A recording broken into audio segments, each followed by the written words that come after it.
Billionaire forces waitress to live with him after she saves his life, but she changes his world. She just wanted to serve dinner. He just wanted to close another deal. But all it took was one act of courage, one unscripted glance, and everything changed. She saved him from death, and unknowingly she awakened a desire in him that all his money couldn't control. Now the most powerful man in the country is willing to move the world, just to win back the woman who wanted nothing from him, but took everything. Sorry to interrupt your story, but if you enjoy this type of content, please don't forget to subscribe. Bless this channel by helping us grow, and may God multiply it back to you twofold. Thank you, and enjoy the video. The heavy air of the Friday night hung thick and sweet over the cobblestone streets of Charleston, South Carolina. The warm, flickering glow from the gas lanterns of the Palmetto Grill, the most celebrated restaurant in the historic district, seemed to burn brighter than usual. Tonight, the establishment was hosting a corporate dinner, a rare event for a place known for its quiet, old-world charm. Isabel Porter, 26, smoothed down her crisp black uniform with nervous hands. She'd been a waitress here for 3 years, long enough to know every corner of the dining room and every regular's name. But tonight was different. The tables had been rearranged to accommodate Damian Sterling, the most influential hospitality tycoon from New York City. "Remember, Izzy, just serve the food and keep conversation to a minimum," warned Connie, the restaurant's warm but no-nonsense owner, as she made a final pass through the dining room. "These men aren't here to make friends with the staff." Isabel nodded, tucking a stray strand of dark hair behind her ear. She had heard about Damian Sterling on the news. At 42, he had built an empire of luxury boutique hotels that stretched from the coast of California to the Florida Keys.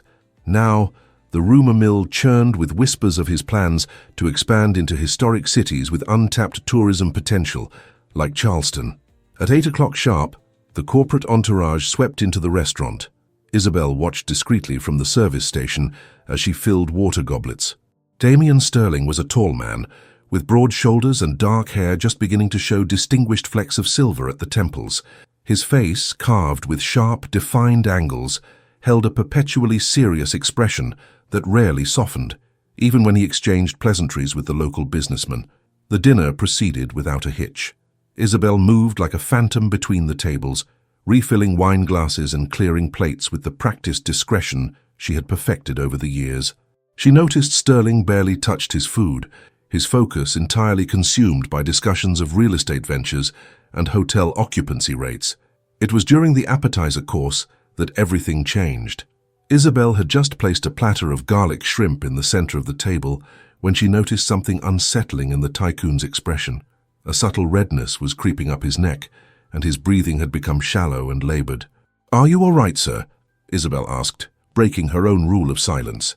Damian Sterling tried to answer, but only a choked gasp escaped his lips. His hand flew to his throat as raw panic flashed in his eyes. The other diners, lost in their own conversations, were only just beginning to realize something was terribly wrong. "He's having an allergic reaction," Isabel exclaimed, instantly recognizing the symptoms she had once seen in her younger brother.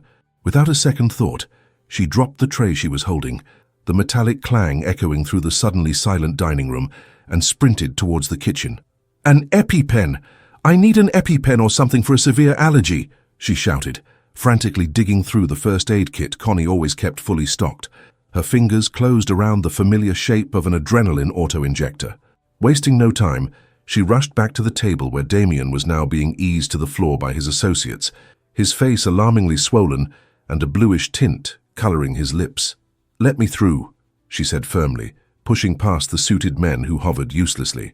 With hands that were surprisingly steady, she removed the safety cap from the EpiPen and plunged the needle into the billionaire's thigh, straight through the expensive fabric of his trousers. She counted the seconds in her head, just as she'd been taught in the basic first aid course the restaurant had sponsored for its staff. The next few minutes were a blur of sirens, paramedics, and urgent questions. Isabel stood in a corner, watching as they loaded Sterling onto a gurney and into a waiting ambulance. Only then did she notice that her hands were now shaking violently and that an irreparable stain marred her uniform. "You saved his life," Connie murmured, placing a comforting hand on her shoulder. "If you hadn't acted so fast." Isabel could only nod, unable to explain how she had recognized the signs of anaphylaxis or why she had reacted with such unhesitating certainty. Something in Damien Sterling's eyes in that moment of absolute vulnerability had ignited a protective instinct she didn't know she possessed. 3 hours later, long after the restaurant had closed and the last embers in the fireplace had died, Isabel received a call from the MUSC hospital. Damien Sterling was stable, and he had asked for her. "Tell him I was just doing my job," Isabel replied to the assistant on the other end of the line. "There's no need for him to thank me." What Isabel couldn't know as she walked home through the quiet moonlit streets to her small apartment on the outskirts of the city was that the night had irrevocably altered the course of 2 lives, hers and that of the man whose heart was beating again because of her. In his sterile hospital room, Damien Sterling stared at the ceiling, replaying the image of the firm, calm eyes that had anchored him to life when darkness threatened to consume him. He didn't remember her name, but he would never forget her gaze, a gaze that for some inexplicable reason had pierced straight through his armor of power and control. "I have to find her," he whispered to himself as the first light of dawn crept over Charleston. "I have to understand why it was her."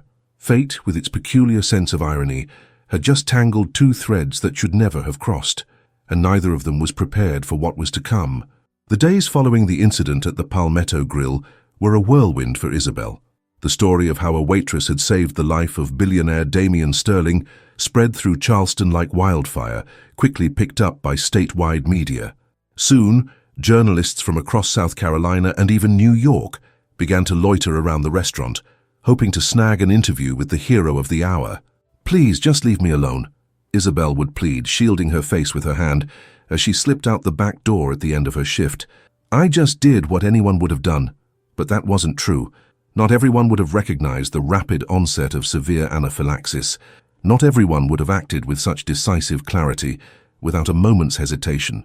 Connie tried her best to protect her, turning down interview requests and shooing away the reporters who stalked the entrance, but the sudden fame was suffocating. Isabel just wanted her normal life back, the quiet existence she had carefully built since arriving in Charleston 3 years ago, running from painful memories in a small town in West Virginia. One afternoon, as she was walking back to her modest apartment complex, Isabel noticed something out of place. A black Cadillac Escalade, gleaming like polished obsidian under the afternoon sun, was parked in front of her building. In a neighborhood where the most luxurious vehicles were second-hand pickup trucks, the car stood out like a panther among sparrows.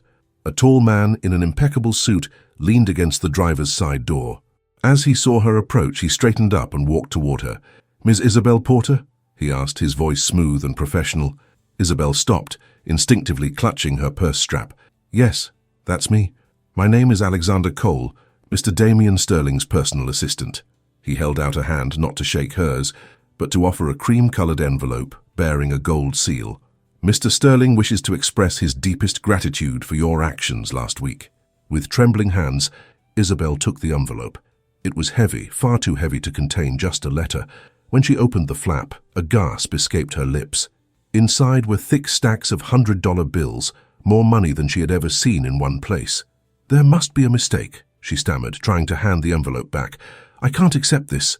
The assistant offered a faint, practiced smile. "There is no mistake, Miss Porter. Mr. Sterling insists. Your quick thinking saved a life valued in the billions." Something in that phrase, "a life valued in the billions," ignited a spark of indignation in Isabel. "Is that how you measure a person's worth where you come from?" "No, thank you." With a decisive gesture, she pushed the envelope back into the surprised assistant's hands. "Please tell Mr. Sterling I appreciate the thought, but I don't want or need his money. What I did doesn't have a price tag." Alexander Cole looked genuinely bewildered. In his 15 years working for Sterling, he had never seen anyone turn down such a sum. "Ma'am, I assure you, have a good afternoon." Isabel cut him off, striding past him to unlock her apartment door. Once inside, she leaned against it, her heart pounding. Adrenaline surged through her, mingled with a strange cocktail of pride and sorrow.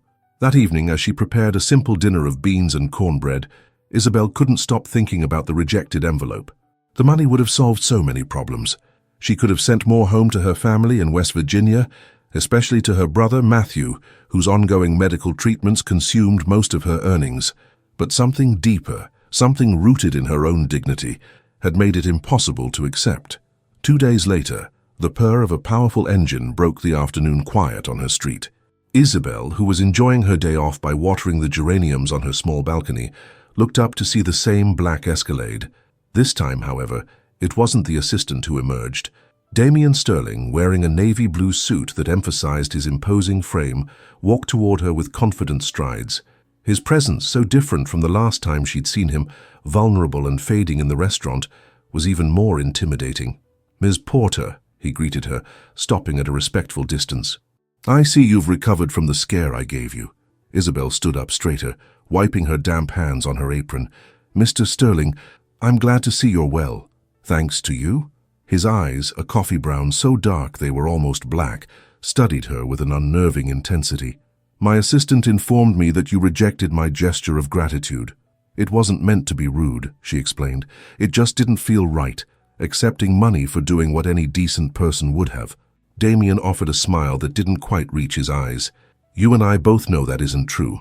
No one else in that restaurant knew what was happening to me. You saved my life, Ms. Porter, and I don't like to be in anyone's debt." "There is no debt," she insisted. "I disagree." Damien took a step closer. "Which is why I've decided that thanking you is no longer an option. I'm leaving up to you." Something in his tone made Isabel tense. "What do you mean?" "I mean that I still require medical observation. My doctors have recommended rest and care for at least another month. I thought you, with your obvious expertise in allergic reactions, would be the ideal person to ensure I make a full recovery." Isabel blinked, stunned into silence. "Are you asking me to be your nurse?" "I am proposing that you come and live at my Charleston residence temporarily until I'm fully recovered. You will be provided with every comfort, of course, along with generous compensation." "That's absurd," she exclaimed. "I have a job, a life here. I can't just drop everything because you command it." Damien smiled again, a calculating glint in his eyes this time. "I've already spoken with Connie. She's delighted to grant you a paid leave of absence. As for your other responsibilities," his gaze swept over her small apartment building, "I'm confident we can make arrangements." Isabel felt the air leave her lungs. This man had orchestrated everything without even consulting her, as if her own free will was a mere formality. "You can't force me," she whispered. "Of course not," he conceded, his voice a soft counterpoint to the steel in his gaze. "But I can try to persuade you. Think of the advantages, Ms. Porter. Think of how you could help your family with what I'm offering." Isabel froze.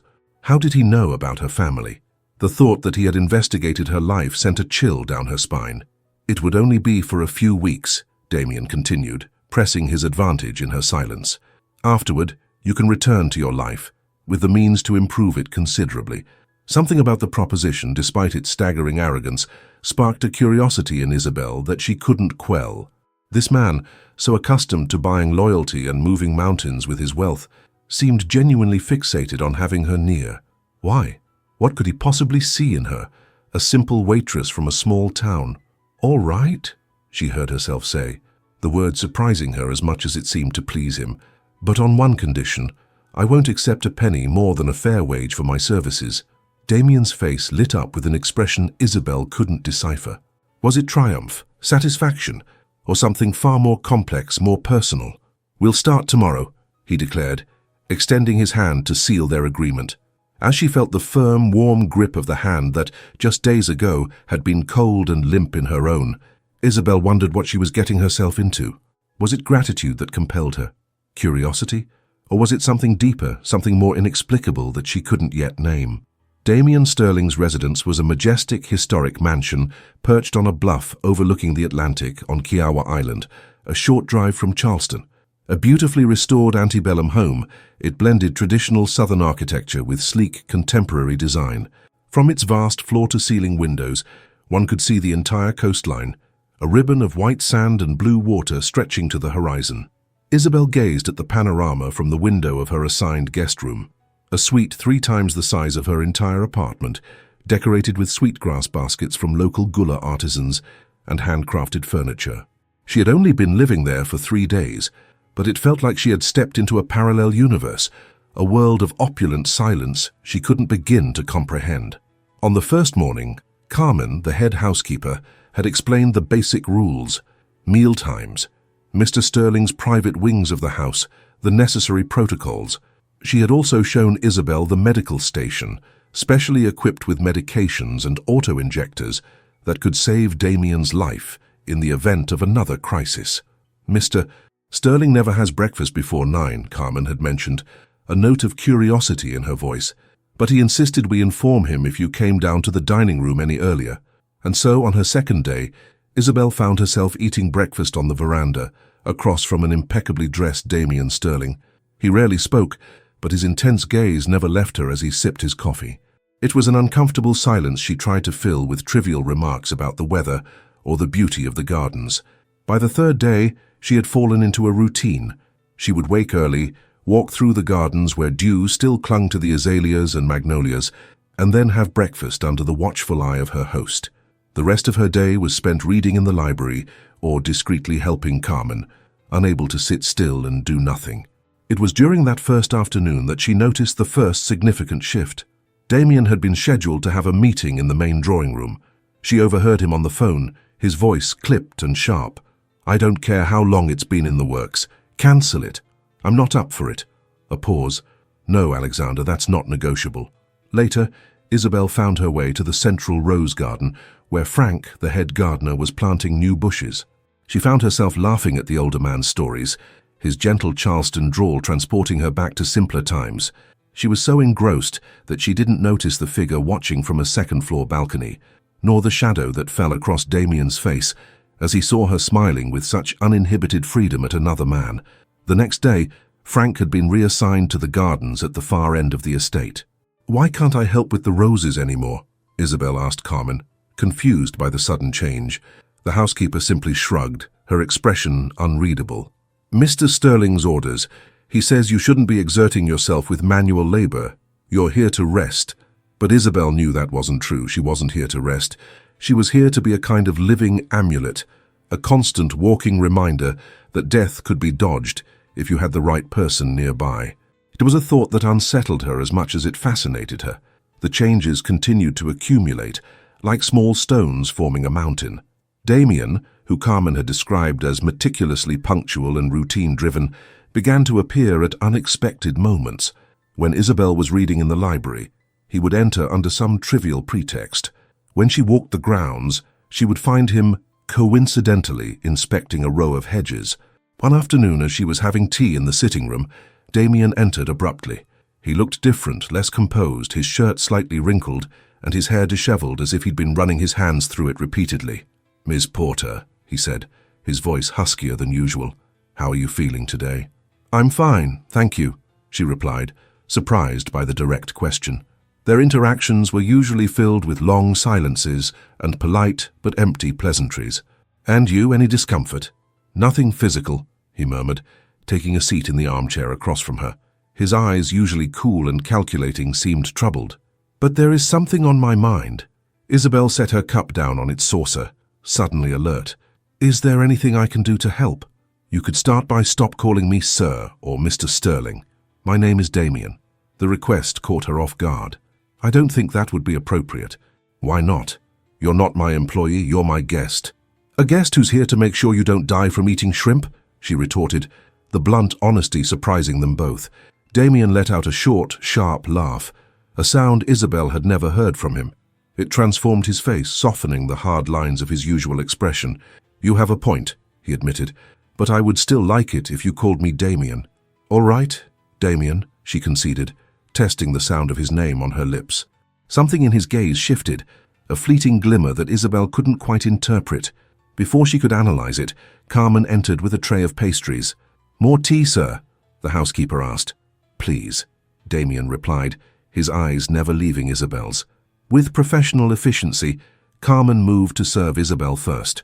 The young woman reached out to take the cup, but at that exact moment, Damien leaned forward to select a pastry. His fingers brushed against hers in a brief but electrifying contact. Both of them froze.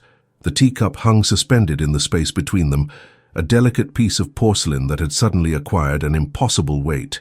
Isabel's eyes locked with Damien's, and for a heart-stopping second, the world around them seemed to dissolve. Time itself seemed to bend around that single point of unexpected contact, a second where something unspoken and powerful flowed between them. Carmen cleared her throat discreetly, shattering the spell. Isabel snatched her hand back as if she'd been burned, and Damien recoiled into his chair, his rigid posture snapping back into place. "Excuse me," Isabel murmured, rising hastily. "I think I need some fresh air." She hurried out into the garden without a backward glance, her heart hammering against her ribs. What was that? How could a simple, accidental touch unleash such a storm inside her? And more importantly, had he felt it too?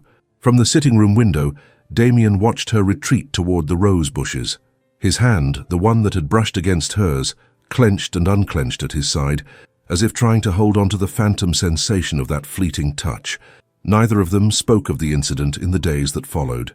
A new kind of silence settled between them, no longer just awkward, but charged with unspoken possibilities, with pathways neither dared to explore. But the glances continued, more intense than before. The coincidences multiplied, and the mansion, which had seemed so vast and empty at first, was beginning to feel far too small to contain the silent, powerful thing that was growing between them. The peak of hurricane season had arrived in the Low Country with its typical ferocity. That night, rain lashed against the mansion's windows, while flashes of lightning illuminated the marshlands like ghostly photographs. Damien watched the storm from his study, a glass of bourbon in his hand, his mind occupied, as it so often was lately, by thoughts of Isabel. 2 weeks had passed since her arrival, and the rhythm of the house had subtly changed. The silences were no longer as strained. Conversations during meals flowed with a more natural ease. He had even caught himself smiling at her witty, understated observations. A particularly loud clap of thunder rattled the window panes. Damien checked his watch. It was past 11. He wondered if the storm was frightening her. Perhaps he should have Carmen check on her. But the housekeeper had retired to her quarters hours ago. Resolving to check on her himself, Damien left his study and walked towards the east wing, where Isabel's guest suite was located. He knocked softly on her door but received no answer. Puzzled, he knocked again, more firmly this time. Nothing. "Isabel?" he called out, realizing it was the first time he had spoken her name aloud when she wasn't present. The silence that answered him sparked an unease he couldn't explain. Maybe she had gone for a walk before the storm hit and hadn't made it back, or perhaps she was just somewhere else in the house. The mansion was enormous, with countless rooms where one could seek solitude. He began a systematic search of the main rooms, the library, the drawing room, the music room, all empty. The kitchen was dark, the indoor conservatory deserted. An uncomfortable feeling tightened in his chest. Why did her absence bother him so much? It wasn't as though she were required to report her movements to him. It was as he passed through the third-floor corridor that he heard it. A faint sound, almost lost beneath the drumming of the rain. He stopped, straining to listen. There it was again, a muffled sob. He followed the sound to a small, discreet door set flush with the wall, the attic stairs. It was a space he rarely visited, filled with antique furniture and family heirlooms he hadn't had the heart to discard. He climbed the steps cautiously, the old wood groaning under his weight. The only light came from a small, round window, periodically illuminated by flashes of lightning, and there she was. She was sitting on the dusty floor, surrounded by old crates and shrouded furniture. Her silhouette, backlit by the stormy sky, looked trembling and fragile. In her hands, she clutched a photograph, and her shoulders shook with each silent sob. Damien froze in the shadows, acutely aware that he was intruding on a private moment of grief. He should leave, respect her privacy. But something kept him rooted to the spot, unable to look away from her raw, unguarded vulnerability. "Oh, Matthew," he heard Isabel whisper between sobs. "I'm so sorry, little brother. I should be able to do more for you." Her words, broken by tears, echoed in the cavernous space. "Dr. Evans said the new treatment might work, but it costs so much." Isabel caressed the photograph with trembling fingers. "If I could just get that money somehow, I'd sell my soul if I had to." A brilliant flash of lightning lit the attic for a split second, allowing Damien to see the scene with perfect clarity. Isabel was hugging a framed photo to her chest, a picture of a younger version of herself standing next to a teenage boy in a wheelchair. Both were smiling at the camera with the easy confidence of youth. Next to her on the floor was an open envelope with the letterhead of a clinic, the Appalachian Neurological Institute. A medical letter detailed an experimental stem cell treatment for spinal cord injuries. The cost was circled in red ink at the bottom, $250,000. Damien's heart clenched. Now he understood. He understood her fierce pride, her rejection of his money. Why she worked so hard and sent nearly everything she earned back home. Her pride wouldn't let her accept a handout, even when she needed it most. He backed away slowly, carefully, making no sound. He descended the stairs and returned to his study, his mind racing. For the first time in years, something other than his own desires and ambitions consumed his thoughts. He barely slept that night. The next morning, when Isabel appeared for breakfast, her eyes slightly puffy but her smile perfectly composed, he acted as if nothing had happened. They spoke of the weather, of the storm's minor damage to the garden, of trivialities that masked the torrent of thoughts in both their minds. But the moment she left the dining room, Damien was on the phone with Alexander. "I need you to find out everything there is to know about the Appalachian Neurological Institute and a patient named Matthew Porter," he ordered, dispensing with any preamble. "I want to know what treatment he needs, who the top specialists are, and I want you to arrange for him to receive the best care possible." "Is there a budget, sir?" Alexander asked, long accustomed to his boss's whims. "No," Damien replied, his tone so firm it surprised even his assistant. "Spare no expense." 3 days later, Damien was reviewing the file Alexander had compiled. Isabel's younger brother, Matthew Porter, 22, had been in a motorcycle accident 3 years prior that had left him paralyzed from the waist down. The prognosis was grim, but a new stem cell trial offered a glimmer of hope. With a single click, Damien transferred the funds to cover not just the initial treatment, but 2 full years of subsequent therapy and rehabilitation. He then instructed that the entire matter be handled with absolute discretion, presented as a grant from an anonymous foundation. That afternoon, as he watched Isabel reading peacefully in the garden, he felt something inside him shift. For the first time in his adult life, he had acted without any expectation of recognition or gratitude. He didn't want her to know what he had done. He didn't want to see her feel indebted to him. He just wanted to ease her pain, to see that shadow of worry that sometimes clouded her eyes disappear. It was a strange feeling, almost frightening in its novelty. He, who had built an empire on clear transactions and tangible returns, had just committed an act whose only reward would be a sense of relief he couldn't even witness directly.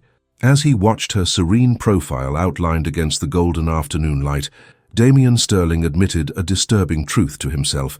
It was no longer enough to be the billionaire whose life she had saved. He wanted to be more for Isabel Porter. He wanted to be her refuge, not just her debtor.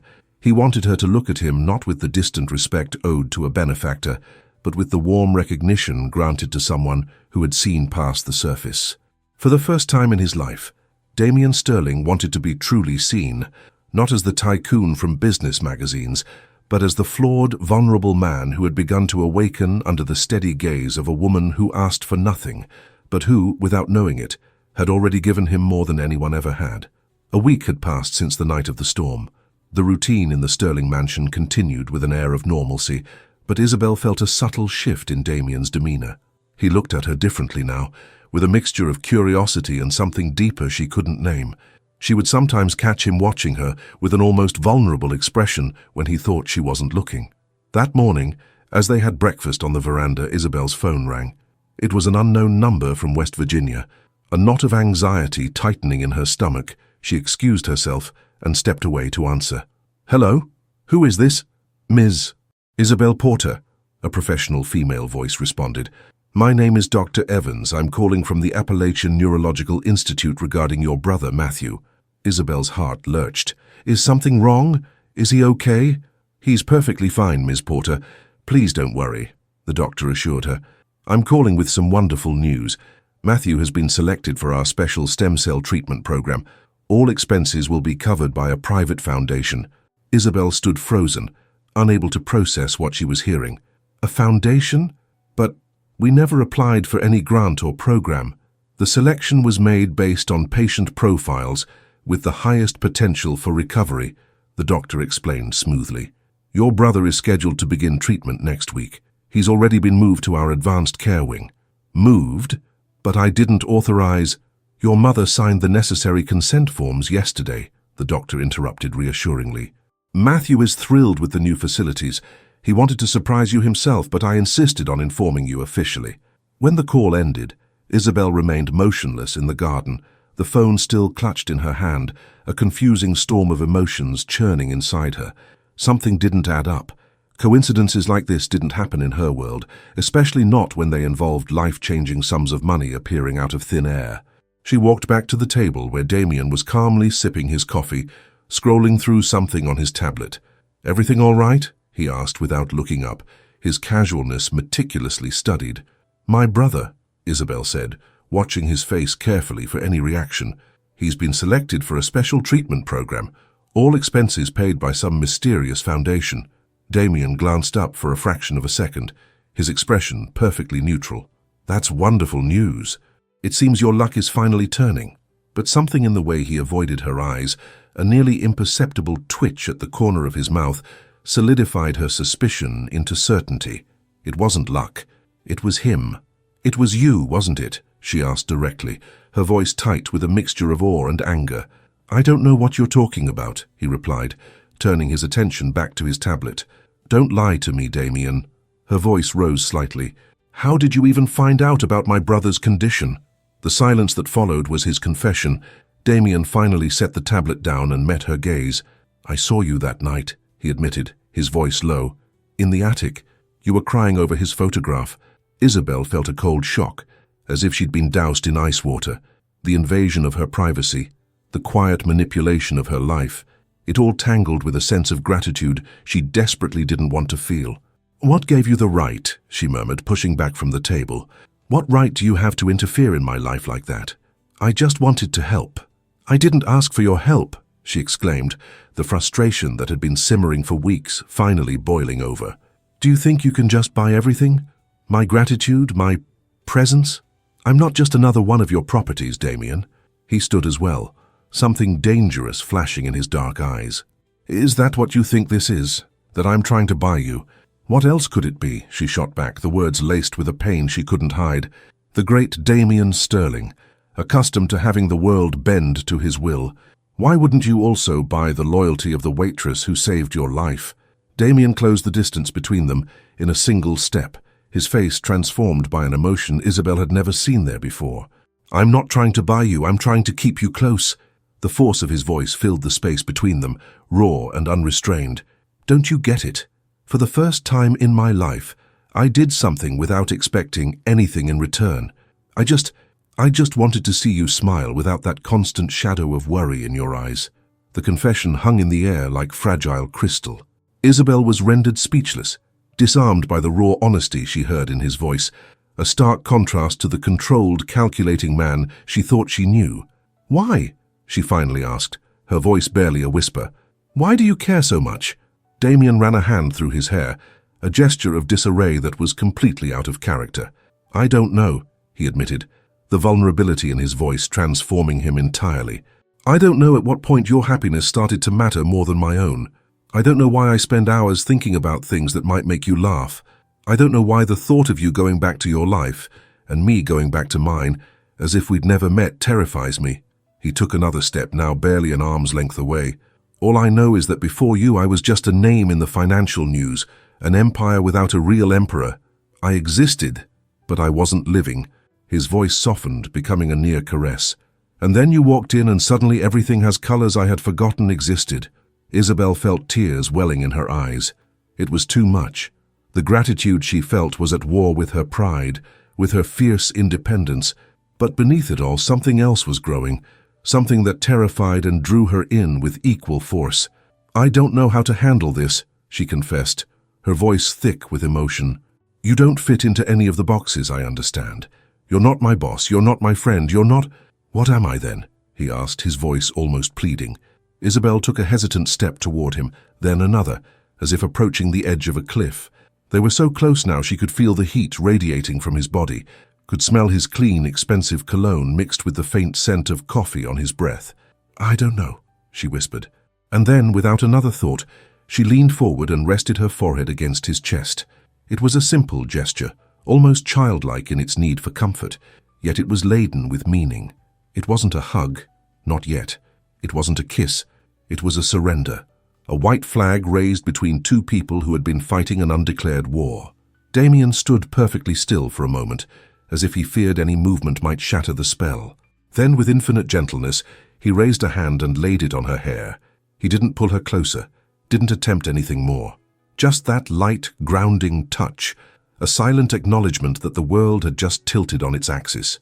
The silence that enveloped them was unlike any they had shared before. It wasn't awkward or expectant. It was the quiet of two souls who had, for the first time, dared to show themselves without their armor. A long sigh escaped Isabel's lips, carrying with it weeks of tension. She didn't know what would come next, what this moment truly meant. She only knew that for now, she had found an unexpected sanctuary in the most unlikely of places. The days that followed the confrontation on the veranda brought a subtle but undeniable shift to the Sterling mansion. The air itself seemed lighter, conversations flowing without the weight of previous formalities. Damien and Isabel had crossed an invisible border, and while neither spoke of what had happened, they both moved with the quiet certainty that something fundamental had changed. Small gestures became their new language. Each morning, Damien would be waiting on the veranda with 2 steaming mugs of coffee when Isabel came down, a task previously left to the staff. In the afternoons, she took to bringing him a cup of mint tea in his study, a tacit excuse to briefly interrupt his work and draw out one of his rare, genuine smiles. "You should take a break," she would suggest, placing the cup beside his laptop. "You've been staring at that screen for hours." "Just 5 more minutes," he would invariably reply, but his eyes would follow her out of the room, and the documents would lie forgotten for much longer than that. One afternoon, while Carmen was preparing dinner, Isabel found herself in the kitchen, experimenting with a recipe for the peach cobbler her grandmother used to make. Damien entered in search of some water and stopped, captivated by the focused way she measured the ingredients, a dusting of flour on her cheek. "Can I try?" he asked, his voice low as he approached. Startled by his interest, she held out a spoonful of the warm filling. His fingers brushed against hers as he took it, and for a long moment neither of them looked away. "It's delicious," he murmured, his gaze fixed not on the spoon, but on her lips. Moments like these multiplied, each one charged with a tension they both acknowledged but dared not name. That weekend, Damien suggested a walk along the trails that wound through the property, ascending to a natural overlook with a panoramic view of the island and the ocean beyond. It was a perfect day, the sky a flawless blue, a gentle breeze rustling the Spanish moss that draped from the ancient live oaks. "My father bought this land when I was 10, Damien commented as they walked the sandy path. "I used to escape up here when the pressure of being the Sterling heir became too much." "Did you always know you'd go into the hotel business?" Isabel asked, surprised by this rare glimpse into his past. "I actually wanted to be an architect," he revealed with a wistful smile. "To design things, create spaces, give shape to ideas, but my father had other plans for me. It's never too late to follow a dream," she suggested softly. Damien looked at her, his expression intense. "Maybe you're right. I've been reconsidering a lot of things I used to take for granted lately." The path narrowed, forcing them to walk closer. Their hands brushed occasionally, sending little jolts of electricity through them that neither commented on. Suddenly, Isabel's foot caught on a gnarled root hidden in the path. Before she could fall, Damien's arms were around her, strong and secure. Time seemed to stop as their bodies met, so close she could feel the frantic thrum of his heart against her own. "Are you okay?" he whispered, making no move to release her. Isabel could only nod, her voice caught in her throat. Their eyes met, and in that moment every excuse, every reason why this shouldn't happen, dissolved like mist in the sun. He raised a hand and, with a reverence that made her breath catch, he cupped her face, his thumb tracing the soft curve of her cheek. She closed her eyes, surrendering to the sensation. The kiss was as natural and inevitable as the tide. His lips met hers with a tenderness that spoke of weeks of unspoken longing. It was hesitant at first, as if they were both afraid of breaking something precious. Then, as the last of their defenses crumbled, the kiss deepened, carrying with it all the pent-up tension, all the unexpressed desire, all the feelings that had grown in the quiet spaces between them. Isabel's hands tangled in his hair as he pulled her closer, holding her as if he feared she might vanish. For one perfect suspended moment, the world was nothing but that embrace, that contact that had lived in their imaginations, but was so much more powerful in reality. When they finally broke apart, breathless and shaken, an undeniable truth shone in their eyes. They didn't speak for the rest of the walk. They didn't need to. Their intertwined hands said everything. That night, dinner was a study in shared, secret smiles. Carmen, ever observant, noted the change but remained professionally silent. When they parted to go to their separate rooms, a soft, lingering kiss at Isabel's door sealed the silent promise of a new beginning. But the darkness brought with it the ghosts the daylight had held at bay. Isabel lay awake, staring at the canopy above her bed, as fears and doubts swirled in her mind. What was she doing? She didn't belong in this world of unimaginable wealth and privilege. Sooner or later, reality would intrude. He was Damian Sterling, the tycoon. She was Izzy Porter, the waitress from West Virginia, whose grandest ambition had been to pay her brother's medical bills. A cold dread settled in her chest. Fear of falling completely in love. Fear of the inevitable heartbreak. Fear of becoming just another beautiful acquisition in the life of a man who could have anything he wanted. By the time the first pale light of dawn filtered through the curtains, Isabel had made her decision. Damian looked for her at their usual breakfast spot, but instead of finding her on the veranda, he found her in the grand foyer, a small suitcase at her feet. "What is this?" he asked, his voice tight with an emotion he was struggling to control. "I'm leaving," Isabel said simply, unable to meet his eyes. "My job here is done. You're fully recovered." "Is this about yesterday?" The vulnerability in his question was startling, a crack in the formidable armor of a man who never showed weakness. "No," she lied. "It's because this was never meant to be permanent. We both know that." He took a step toward her but stopped when she flinched back. The flash of pain on his face was like lightning, stark and revealing. "You don't have to go," he murmured. "You could stay."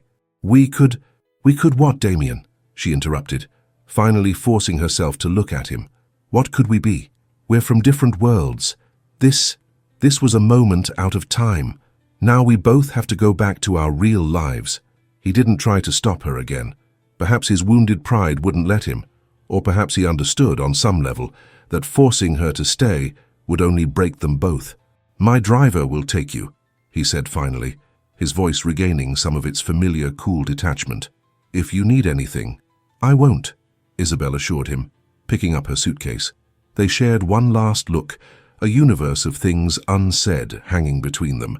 Then she walked out the door, leaving behind a silence so vast it felt impossible to ever fill. Back at the Palmetto Grill, Isabel threw herself into her work with a ferocity that worried even Connie. She waited tables, polished silver, helped in the kitchen, anything to keep her mind from drifting to dark eyes and strong hands, to unspoken promises, and a kiss that tasted like forever.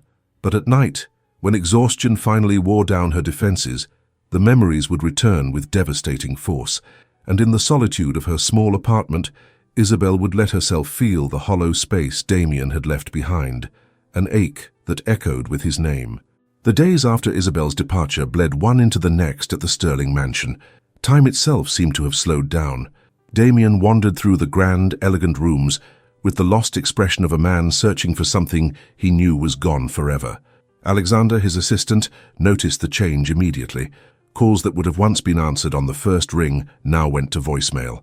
Crucial meetings were postponed with flimsy excuses. Projects that had been top priorities for months languished in unread emails. "Sir, the video conference with the Silicon Valley investors is scheduled for 3, he reminded Damian one morning. "Cancel it," Damian replied flatly, his eyes fixed on a newspaper he wasn't reading. "Sir, this is the 3rd postponement. They're starting to question—" "I said cancel it, Alexander," he snapped, his tone leaving no room for argument. "If they're concerned, tell them to find another partner." The assistant retreated in silence, deeply worried. This wasn't the Damian Sterling who had built an empire from the ground up. Carmen, too, watched with growing concern. The house, which had briefly been filled with a new kind of life, now felt more silent and empty than ever before. The exquisite meals she prepared were returned to the kitchen barely touched. The rooms Damian had frequented, the library, the veranda, the garden, were now conspicuously avoided. "He hasn't had a proper meal in days," she confided in Frank the gardener. "And he never comes to the garden anymore. He used to at least check on the new roses." "It's because of the young lady," Frank replied with the simple wisdom of age. "She left a hole he doesn't know how to fill." He was right. Damian consciously avoided any space that held a memory of her. He couldn't sit on the veranda without picturing her there with her morning coffee. He couldn't enter the library without seeing her curled up in the armchair, lost in a book. Even the kitchen, a place he'd rarely entered before, was now a painful reminder of her making peach cobbler. her cheeks flushed from the heat of the oven. 2 weeks after she left, Damien forced himself into his study. Work had piled up, and though nothing seemed to matter, discipline was a hard habit to break. Among the mountain of messages was an email from the Appalachian Neurological Institute, a detailed progress report on Matthew Porter's treatment. His eyes scanned the medical jargon without absorbing it. He needed to sign some authorization forms for the next phase of the trial, but he couldn't find the pen he reserved for important documents. He searched through his desk drawers, rummaging past papers and old mementos, and then at the very back of the bottom drawer, his fingers brushed against something soft. He pulled it out. It was a simple white cotton handkerchief, delicately embroidered in one corner with the name Matthew in blue thread. Isabel's. It was the handkerchief he had seen her holding that night in the attic. She must have dropped it at some point, perhaps during one of their quiet talks in his study. He held the small piece of cloth in his hand, as if it were the most fragile object in the world. He lifted it to his face, and for a fleeting moment, he could have sworn he caught her faint, clean scent. A sharp, physical pain shot through his chest, so intense he had to sit down. "What have you done to me?" he whispered to the empty room. He murmured to the empty room, his fingers tracing the delicate embroidery.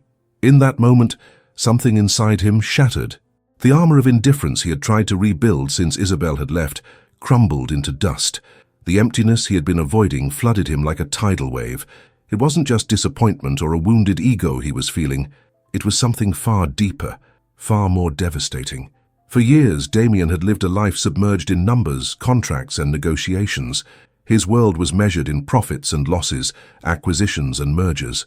Success was a tangible asset that could be tallied in properties and bank accounts. He had built an empire, but in the process, he had forgotten to build a life. And then she had appeared. A woman who wasn't impressed by his wealth or intimidated by his power. A woman who had seen him at his most vulnerable and still treated him with an unshakable dignity. A woman who rejected his money, but offered him something infinitely more precious. The chance to be seen as a man, not an institution. "It isn't gratitude," he said aloud, the revelation striking him with the force of a physical blow. It was never just about gratitude. What he felt was a profound, aching sense of loss. He missed the feeling of anticipation when he woke up each morning, knowing she would be there. He missed the way her mere presence transformed the cavernous rooms, making them feel vibrant and real. He missed the way she challenged him, forcing him to look beyond the polished facades he had constructed around himself. He missed feeling. After years of emotional numbness, Isabel had reactivated something within him that he thought was lost forever. The capacity to experience life in its full, terrifying intensity, with all its joys and its pains. He missed living, because that's what he had started to do during those weeks with her. Not merely existing, managing an empire and accumulating more wealth, but truly living, paying attention to the small details, the quiet conversations, the moments of authentic connection. And most of all, though the word itself terrified him, he missed loving. Because that was what he had begun to feel for Isabel Porter, though he hadn't been willing to admit it. A love that had grown in the silences, nurtured by small gestures and shared glances, by revealed vulnerabilities and dismantled barriers. Damien rose from his chair, the handkerchief still clutched in his hand, and walked to the grand window overlooking the grounds. The marshlands and the ocean beyond were bathed in the golden light of sunset. Somewhere out there, she was continuing with her life as if nothing had changed. But everything had changed, and it was time he did something about it. "Alexander," he spoke into the intercom, his voice regaining a sliver of its old command, "I need you to have the car ready and cancel all of my appointments for tomorrow." The time for hiding was over. The time for action had arrived. Routine had become Isabel's sanctuary. Waking at dawn, brewing a simple coffee, walking to the Palmetto Grill as the sun barely peeked over the historic rooftops, pulling on the black uniform and beginning the endless cycle of serving tables. The same actions, the same motions day after day, as if repeating them with enough consistency could scrub clean the memories of those weeks in the Sterling mansion. 23 days had passed since she'd left. She knew the exact number because every night before falling into a restless sleep, she mentally crossed off another day, as if counting them could somehow measure the distance that separated her from that kiss on the trail, from those dark eyes that had looked at her like no one ever had before. On that Tuesday morning, the Palmetto Grill was quiet. Just a handful of tourists enjoying shrimp and grits, and a few locals sipping coffee before starting their day. Isabel was clearing plates from a recently vacated table when Connie approached her, a worried expression on her face. "Honey, you look exhausted," the older woman said, placing a motherly hand on her shoulder. "Why don't you take a break? It's the quietest part of the day." "I'm fine, Connie," Isabel replied, attempting a smile that didn't reach her eyes. "I'd rather keep busy." The restaurant owner watched her with a perceptive gaze that seemed to read her thoughts. "Not everything we leave behind just disappears, you know. Sometimes it follows us, just waiting for us to turn around and face it." Before Isabel could respond to the cryptic remark, the gentle chime of the bell above the door announced a new customer. Out of habit, she turned her head toward the entrance, a professional smile already forming on her lips. The tray of dishes slipped from her grasp and crashed to the floor, the shattering sound echoing through the quiet morning chatter. Time seemed to freeze as her world blurred at the edges, narrowing to a single figure standing in the doorway. Damien Sterling stood at the entrance to the restaurant, but it was not the Damien she remembered. He wasn't wearing an immaculate suit or a designer watch. He was in simple dark jeans and a white button-down shirt, the sleeves rolled up to his elbows. His hair, usually styled to perfection, looked as though it had been tousled by the wind. There were no bodyguards, no assistants. He was utterly alone, looking more vulnerable and more human than she had ever seen him. Their eyes met across the room, and the entire restaurant seemed to fade away. The other customers, the staff, even Connie, they all became blurred shadows as Isabel and Damien stared at each other as if for the very first time.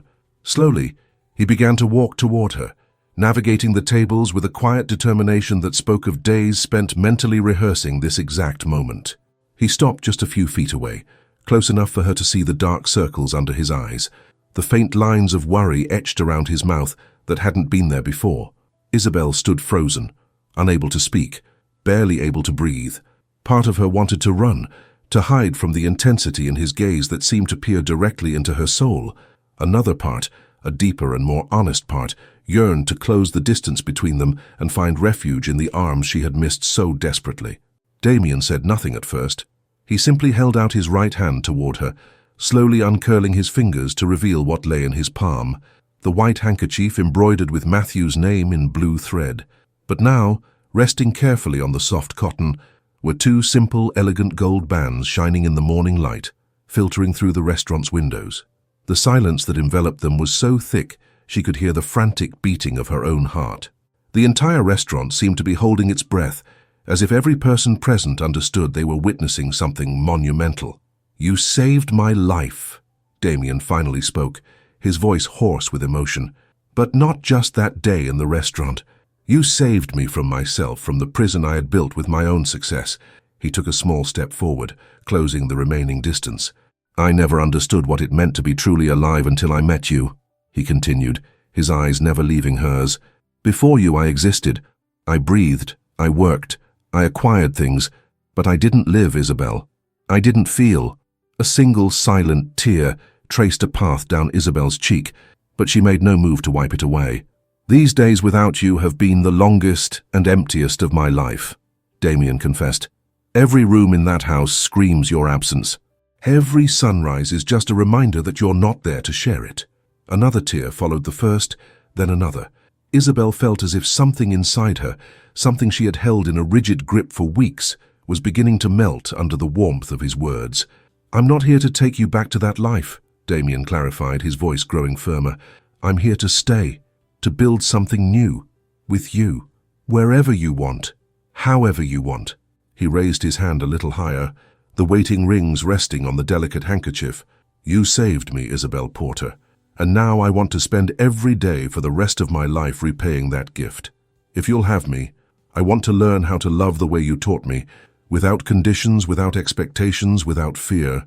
A sob escaped Isabel's lips, a sound that held all her past pain and all her present hope.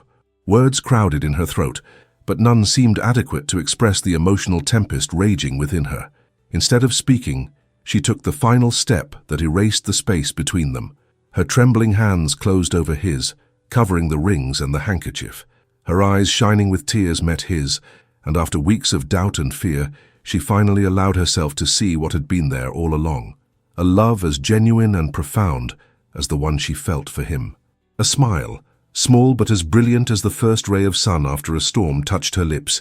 It was her answer, her promise, her final surrender to a feeling she had tried to deny, but that had proven stronger than all her defenses. He understood.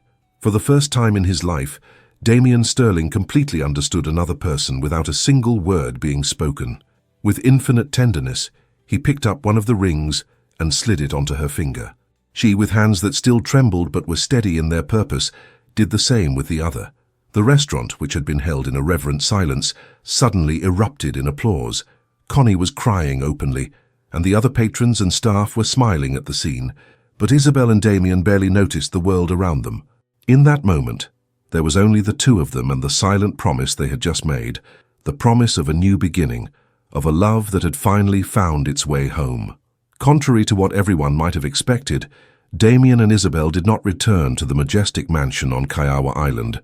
The afternoon after their reunion, as they walked hand in hand through the cobblestone streets of Charleston, Damien stopped in front of a small local real estate office. "What are we doing here?" Isabel asked, confused. "Finding a place we can call ours," he answered with a simplicity that was a world away from the man he used to be. "I don't want to go back to that house filled with memories of loneliness. I want to build new memories with you in a place we choose together." And so, to the astonishment of Alexander and the utter bewilderment of the Sterling Hotel's board of directors, Damien temporarily relocated his life to Charleston. Not to a luxury suite in one of his own hotels, but to a modest yet charming historic townhouse south of Broad Street, a few blocks from the waterfront. The house, with its warm-toned walls and a small private courtyard where an old fig tree grew, was exactly what they needed. A neutral ground free from the weight of their pasts, where they could learn to build a life as equals. The first few days were an adjustment for them both. Damien, accustomed to a staff that catered to his every need, was now confronted with everyday tasks he had never performed. Isabel watched with amused tenderness as he tried to decipher the settings on the washing machine, or struggled not to burn their breakfast. "I never thought I'd see the great Damien Sterling in a losing battle with a blender," she laughed one morning as he tried to make smoothies. "There have been a lot of firsts for me lately," he replied, pulling her in for a kiss. "And they're all because of you." Slowly, they forged a routine that was uniquely theirs. Damien would wake early to work remotely for a few hours, managing his empire from a small improvised office in the study. Isabel had insisted on keeping her job at the restaurant, at least part-time, needing to hold on to that piece of her own identity and independence. In the afternoons, after Isabel returned from her shift, they would often visit the new wing of the MUSC hospital, a specialized spinal care unit that Damien had quietly funded so that Matthew could continue his treatment closer to his sister. The first time Isabel saw her brother in the state-of-the-art facility, surrounded by the best medical technology and a team of elite specialists, she was overcome with tears. Matthew, a young man with an easy grin and his sister's kind eyes, had shown remarkable progress with the experimental treatment. "It's a miracle," she had whispered, watching as her brother managed to wiggle his toes, something doctors had once deemed impossible. "It's science and determination," Matthew had replied with a smile, "and a brother-in-law with unlimited resources doesn't hurt." The bond between Damien and Matthew had blossomed with surprising ease. The younger man, far from being intimidated, treated Damien with a refreshing frankness that reminded him of Isabel. "You hurt my sister. I'll find a way to get out of this chair and hunt you down, billionaire or not," he'd warned Damien during their first meeting alone. Damien had replied with absolute seriousness, "If I ever hurt her, I'll bring you the bat myself." It was in these small, everyday moments that their love was being rebuilt, stronger than before. In the evenings spent in the kitchen, with Damien surprisingly dedicated to perfecting the Appalachian recipes Isabel taught him. In the lazy Sunday mornings spent in the courtyard, with Isabel softly humming the old folk songs she'd learned from her grandmother. "You have a beautiful voice," he remarked one of those mornings watching her. "My grandma used to say that sweeping without singing just gathers up sorrows," she replied with a shy smile. "Then never stop singing in this house." Of course, it wasn't a fairy tale. The fears and insecurities didn't vanish overnight. There were moments when Isabel wondered if this idyll could truly last, if the vast differences between their worlds wouldn't eventually tear them apart. There were nights when Damien woke with a start, terrified by the thought of losing her again. One evening, as they watched the stars from the small second-floor balcony, Isabel finally gave voice to her fears. "Sometimes I wonder if this is real," she confessed softly. "If one day you'll wake up and realize you need more than what this simple life can offer." Damien took her hand, his eyes reflecting the moonlight. "For years, I confused success with happiness," he answered. "I collected properties thinking they were homes. I closed deals believing I was building relationships, until you came along and showed me the difference." He drew her into a protective embrace. "I'm not giving anything up, Isabel. For the first time in my life, I'm consciously choosing what I truly want. And what I want is a life with you, on your terms, at your pace." Moments like that healed the wounds of the past, rebuilding the trust they both needed to move forward. It wasn't an easy path. Damien had to learn to communicate his feelings instead of hiding them behind grand gestures. Isabel had to learn to let her pride down, to accept help without seeing it as a weakness. It was a life they were building not on the foundations of wealth or gratitude, but on the much stronger bedrock of shared vulnerability, mutual respect, and a love that had been tested and had, against all odds, endured. But every small step forward, every obstacle they overcame together, only strengthened the bond they had begun to weave. The passion between them, far from diminishing with the realities of daily life, grew deeper, nourished by mutual respect and a profound sense of partnership.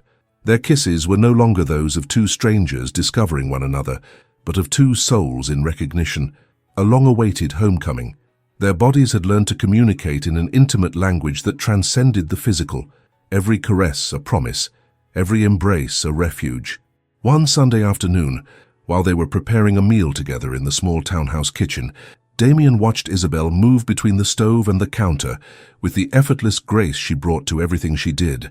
The late afternoon light filtered through the window, bathing her in a golden glow that stole his breath. "I love you," he said simply, the words leaving his lips for the first time, as natural and unbidden as water from a spring. Isabel paused, a wooden spoon suspended in the air. She turned slowly to face him, her eyes shining with an emotion she didn't try to hide. "I love you too," she replied, her voice filled with a quiet certainty, as if she were merely confirming a truth they had both known for a very long time.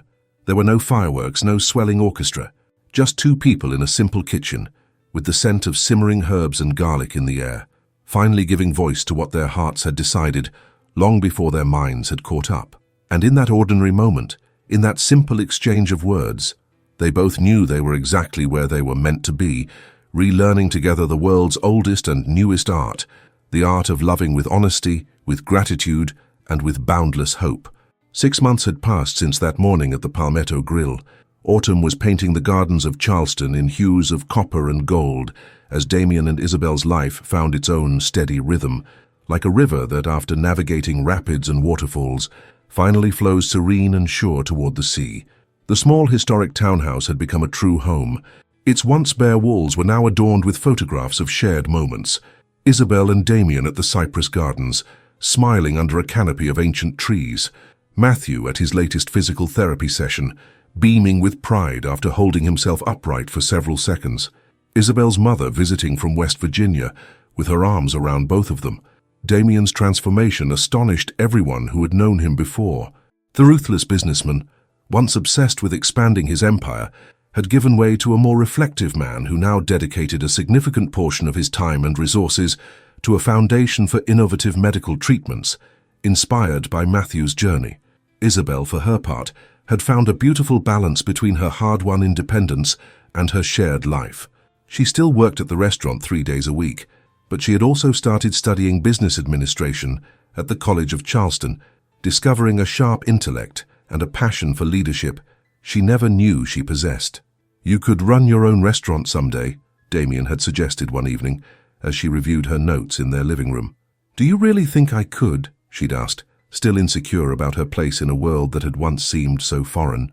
"I think you can do anything you set your mind to," he'd answered with absolute conviction, "and I will always be here to support you, but never to decide for you." It was this mutual respect, this way of encouraging each other without imposing their own will, that had become the bedrock of their relationship. On that particular Sunday in November, the little house was bustling with activity. Isabel and Connie were coordinating the final details of a celebratory lunch as guests began to arrive. It was an intimate but deeply meaningful gathering, Matthew had successfully completed the first phase of his treatment, showing progress the doctors were calling remarkable. The table in the courtyard, set beneath the fig tree, had been extended to accommodate everyone. Matthew, radiant in his customized wheelchair, Isabel's mother, who had driven down from West Virginia for the occasion, Connie and her husband, Frank, the gardener from the old mansion who now also tended to their small courtyard garden, Alexander, Damien's ever-loyal assistant, who had transitioned from employee to friend, and Dr. Evans, who was overseeing Matthew's treatment. The meal unfolded amidst laughter and shared stories.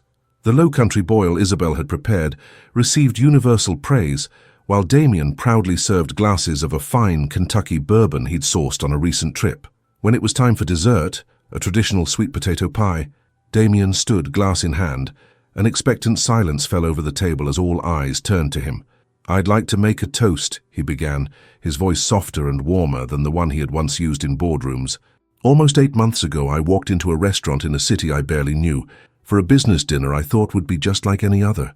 His eyes found Isabel's across the table, and she looked back at him with that blend of tenderness and strength he loved so much.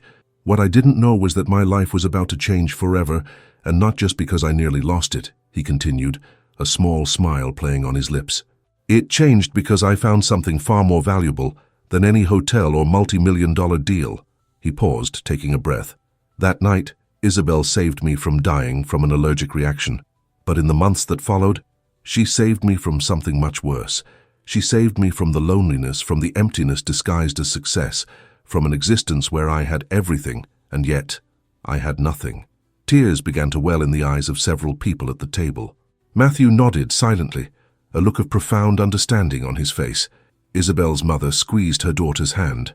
"I want to toast to life, which gave me a second chance, to each of you for being part of this journey. And above all," his voice cracked slightly with emotion, "to you, Isabel, for teaching me that true success isn't measured in properties or bank accounts, but in the capacity to love and be loved." At that, Damien set his glass down and pulled a small blue velvet box from his shirt pocket. He walked around the table until he was standing beside Isabel, and to everyone's astonishment, he knelt before her. "We gave each other promise rings," he said, opening the box to reveal a beautiful ring with a small, brilliant emerald flanked by tiny diamonds.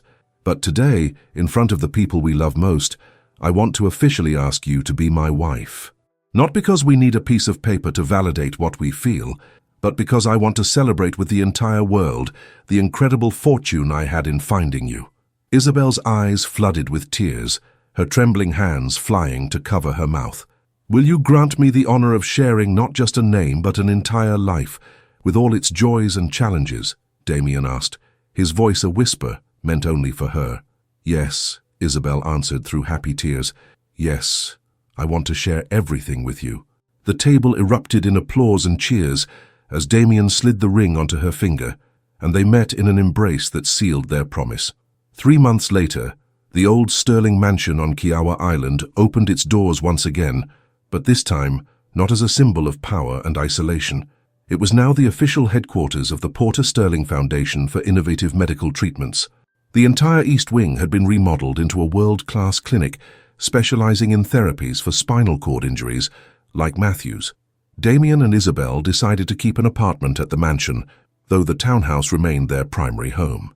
They now visited the property regularly, filling spaces that once echoed with loneliness with new life and purpose.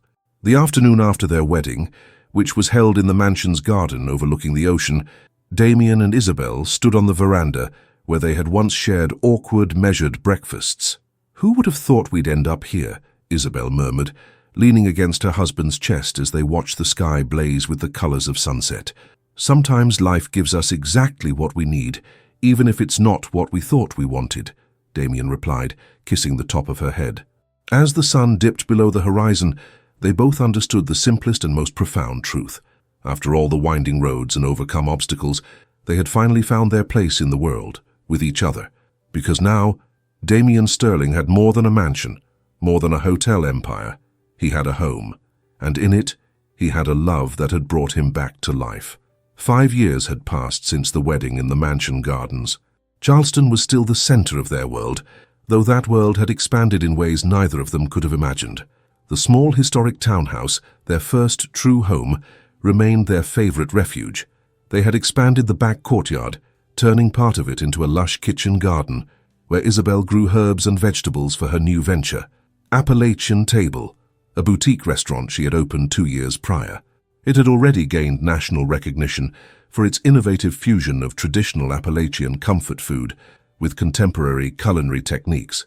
"I never thought I'd end up as a restaurateur," Isabel remarked one afternoon, reviewing the week's menus with her kitchen staff on the courtyard patio. "I always knew you were a leader," Damien said, walking out from the house with a 3-year-old girl in his arms. The little girl, Elena, who had her father's dark eyes and her mother's luminous smile, reached for Isabel the moment she saw her. "Mommy, Mommy, Daddy took me to see the ponies," she exclaimed, as Isabel swept her into her arms. "And were you a good girl for Auntie Carmen?" Isabel asked, referring to the mansion's former housekeeper, who was now a beloved part of the family and Elena's adoring godmother. "Yes, she let me give them carrots," the little girl replied, her eyes bright with excitement. Elena's arrival had been the most beautiful surprise on their shared path. They hadn't planned it, but when they learned she was on her way, they both felt it was the natural next step in their love story. She had been born in the Foundation's clinic, attended by the same medical team that cared for Matthew. Speaking of Matthew, the progress in his treatment had surpassed all expectations. While he still used a wheelchair for long distances, he could now walk short distances with the help of crutches. He had become the Director of Community Outreach for the Porter Sterling Foundation, bringing hope to families facing situations similar to the one he and his sister had once endured. "What time are Matthew and Lucia getting here?" Damien asked, pouring fresh squeezed lemonade for Isabel's team, who were beginning to pack up. "They said they'd be here for dinner," Isabel replied, smiling at the thought of the couple. Lucia, one of the physical therapists who had worked with Matthew, had fallen for her most determined patient. After months of professional resistance, she had finally given in to his charm and perseverance. They had been dating for a year, and family rumor had it that Matthew was planning to propose that very night. Damien's professional life had also pivoted. While still the majority owner of Sterling Hotels, he had delegated much of the day-to-day operations to Alexander. Damien now devoted most of his time to the foundation and a new project that combined his two passions, accessible architecture and inclusive tourism. The new hotel in the Blue Ridge Mountains will be the first in the country designed entirely on principles of universal accessibility, he would explain with passion. "It's not just about ramps, it's about creating spaces that celebrate human diversity in all its forms." That evening, as they prepared a special dinner for Matthew and Lucia, Damien watched Isabel move gracefully around the kitchen, giving occasional instructions to Elena, who insisted on helping Mommy cook. "What are you thinking about?" Isabel asked, noticing his contemplative gaze. "How lucky I am," he answered simply. "How one allergic reaction changed everything." Isabel smiled, coming over to give him a quick kiss. "Life has a strange way of getting us where we need to be." Later, with the table set in the courtyard under the fairy lights they'd strung through the fig tree branches, their extended family gathered. Matthew arrived with Lucia, both of them glowing. Isabel's mother brought her famous sweet potato pie. During dinner, when Matthew finally knelt, a physical achievement as significant as the romantic gesture, to ask Lucia to marry him, Damien reached for Isabel's hand under the table, their fingers intertwined, a gesture as familiar and yet as special as the first day. "5 years," he whispered, "and I love you more every day." "And this is just the beginning," she replied, resting her head on his shoulder as they watched Eleanor clap with delight at her uncle's proposal. That night, long after everyone had gone home and Elena was asleep in her room, Damien and Isabel sat on the small balcony of their bedroom, looking out at the lights of Charleston. It was the same view he had once observed in solitude from his mansion, now shared in quiet companionship. "I sometimes wonder what would have happened if I hadn't been working at the restaurant that night," Isabel mused, wrapped in a beautiful quilt handmade by Appalachian artisans. "I think we would have found each other somehow," Damien replied, pulling her closer. "Some people are just meant to cross our paths, to save us even when we don't know we need saving." And as the night settled over the city that had witnessed their story, they both knew the true miracle hadn't been surviving an allergy attack, or finding a cure for an injury, or even building a foundation or a home. The true miracle had been in learning to love unconditionally, to build a life where they could each be fully themselves, and together be so much more than they ever could have been apart.